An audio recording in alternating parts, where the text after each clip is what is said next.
আসসালামু আলাইকুম। আপনাদের মাঝে নিয়ে চলে আসছি কুচিওয়ালা সালোয়ার। দেখেন আমি বড় কাপড়টার সাথে ২ টা টুকরা জয়েন করে নিচ্ছি। মাঝাটা আরকি জয়েন করতে হইলো মানে যে কাপড়টা আছে ওইটা দিয়ে হচ্ছে না আরকি। তো তারপরে আমি এটা কি করলাম রাবারের ঘর করে নিলাম ১.৫ ইঞ্চি পরিমাণ।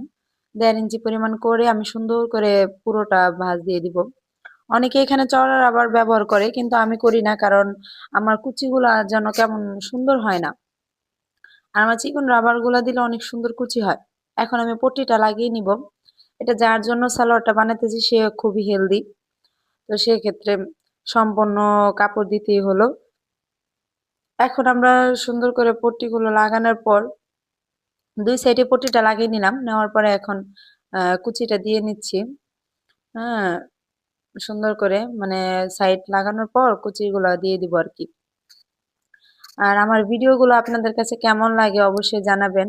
আপনারা কি কি রিলেটেড ভিডিও চান আমাকে অবশ্যই বলবেন। সেটা হোক কামিজ হোক, সালোয়ার হোক, বা আমাকে জানাবেন কেমন লাগে আমার ভিডিওগুলো। আর এই দেখেন আমি এখন কুচির পার্টটা আর এলো উপরের পার্টটা ২ টা একসাথে জয়েন করে নিচ্ছি। এখন প্লাজো হবে তো নিচে, তো এর জন্য নিচের ভাঙাটা দিয়ে নিচ্ছি। এই দেখেন আমি আপনাদের সম্পূর্ণ সালোয়ারটা দেখিয়ে দিব কিভাবে কি করলাম। আশা করি যারা নতুন হোক বা পুরান হোক দেখলেই বুঝতে পারবেন কিভাবে কি করলাম। এখন আমি হাইটা মাপ দিয়ে তার ইয়াটা লাগিয়ে দিব, শুধু হাইটা। এই দেখেন আমি ডবল সেলাইটাও দিয়ে নিচ্ছি।